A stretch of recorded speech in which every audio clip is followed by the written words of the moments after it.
Hi friends, welcome back to my channel. ఈ రోజు అయితే బిగ్ బాస్ హౌస్లో డబుల్ ఎలిమినేషన్ అయితే జరగబోతుంది. డబుల్ ఎలిమినేషన్లో ఇద్దరు బిగ్ బాస్ కంటెస్టెంట్స్ అయితే ఎవరెవరు హౌస్ నుండి బయటికి వెళ్ళిపోతున్నారు మనమైతే మాట్లాడుకుందాం. ఫస్ట్ అయితే వీడియో లైక్ చేయండి, ఓకేనా ఫ్రెండ్స్. డబుల్ ఎలిమినేషన్స్ అంటే ఇద్దరు ఒకే రోజు ఎలిమినేట్ అవుతారు, కానీ ఇద్దరిని ఒకేసారి అయితే నాగార్జున సార్ గారు అయితే స్టేజ్ మీదకి పిలిచి మాట్లాడింది అయితే ఇంతవరకు బిగ్ బాస్ హిస్టరీలో లేదు. కనుక ఫస్ట్ అయితే ఒకరిని ఎలిమినేట్ చేస్తారు. తర్వాత ఇంకా 2-3 అవర్స్ తర్వాత మేబీ స్టేజ్ మీదకి వచ్చి వాళ్ళ పర్ఫార్మెన్స్ చూసుకునే, వాళ్ళ వీడియో చూసుకునే అవకాశం అయితే ఉండకపోవచ్చు. అట్లాంటి సిచ్యువేషన్స్ కూడా ఇదివరకు బిగ్ బాస్ హౌస్లో చాలానే జరిగినాయి. ఫస్ట్ ఎలిమినేట్ అయ్యే కంటెస్టెంట్ ఎవరంటే, ముందైతే వీడియో లైక్ చేసారు కదా, ఓకేనా. ఫస్ట్ ఎలిమినేట్ అయ్యే కంటెస్టెంట్ అయితే మన ఫ్లోరా షైనీ గారు. ఫ్లోరా షైనీ, ఆశా షైనీ తనైతే ఈరోజు ఎలిమినేట్ అయిపోయింది. ఈ సండే రోజు ఎలిమినేట్ అయిపోయింది. తను ఎందుకు ఎలిమినేట్ అయిపోయిందంటే, అసలు తన వల్ల కంటెంట్ ఏం రావట్లేదు, తను గేమ్స్ కూడా బాగా పర్ఫార్మెన్స్ చేయలేకపోయింది. అట్లాగే బిగ్ బాస్ అయితే తనని 2 వీక్స్ డైరెక్ట్గా నామినేట్ చేసిండు. తర్వాత నిన్న జరిగిన టాస్క్లో కూడా ఫ్లోరా గారు, మీరు నామినేట్ అయ్యారు కదా, మీరు టాస్క్ ఆడాల్సిన అవసరం లేదు, మీరు పక్కకి వెళ్ళి కూర్చోండి అని చెప్పి బిగ్ బాస్ చెప్పే విధానం, తన నుండి ఎక్కువ కంటెంట్ రాలేకపోతుంది.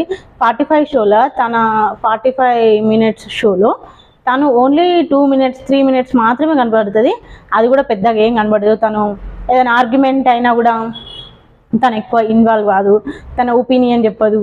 తను అసలు ఎవరితో ఎక్కువ ఓవర్ బాండింగ్ లేదు, ఓవర్ హేటింగ్ లేదు, అసలు ఏం లేదు. తన నుండి ఏం కంటెంట్ రావట్లేదు. మళ్ళీ ఇంకా మెయిన్ ఇంపార్టెంట్ ఏంటంటే, తనకి తెలుగు రాదు. తెలుగు తను కొంచెం ఎక్కువ మాట్లాడితే ఎక్కువ గొడవలు అవుతాయి, తక్కువ మాట్లాడితే తక్కువ గొడవలు అవుతాయి. ఎక్కువ ఆర్గ్యుమెంట్లోకి ఇన్వాల్వ్ అయితే తన కంటెంట్ ఎంతో కొంత, తప్పైనా కరెక్ట్ అయినా తను మాట్లాడితే ఎంతో కొంత ఫుటేజ్ అయితే బయటకు వస్తుంది. కానీ తను అట్లాంటి వాటిలలో అసలు ఎందులో ఇన్వాల్వ్ కాదు. ఏదైనా పనిష్మెంట్ ఉంటే పనిష్మెంట్ చేస్తుంది, బిగ్ బాస్ ఏమైనా పనిష్మెంట్ ఇస్తే పనిష్మెంట్ చేస్తుంది. తను కొంచెం ఫ్రెండ్స్ అనుకున్న వాళ్ళు ఏదైనా వర్క్ చెప్తే వర్క్ చేస్తుంది.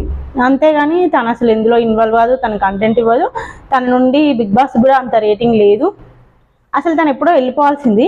కానీ ఆ మధ్యలో సంజన గారికి, ఫ్లోరా షైన్ గారికి కొంచెం గొడవలు అయ్యి చిన్న డిస్కషన్స్, షాంపూ కండిషనర్ కలపడం, అట్లాంటి కొన్ని వెరైటీ చేసింది కదా.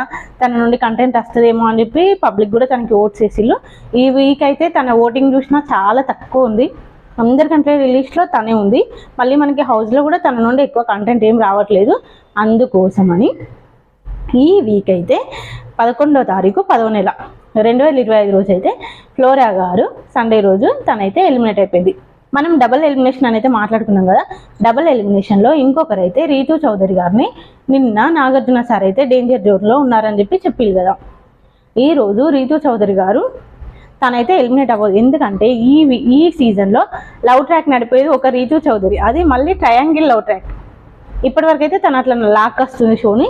తననైతే ఖచ్చితంగా ఎలిమినేట్ చేయరు.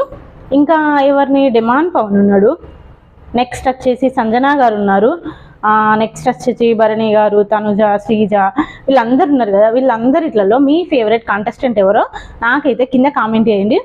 అట్లాగే మీరు హౌస్లో నుండి ఇంకొకరిని పంపాల్సి వస్తే మీరు ఎవరిని పంపించాలనుకుంటున్నారో కూడా నాకైతే కామెంట్ చేయండి. నా ఒపీనియన్ అయితే రీతూ చౌదరి గారు కొద్దిగా లీస్ట్లో ఉన్నారు సెకండ్ ఎలిమినేషన్ కోసం, కానీ తను వెళ్ళదు.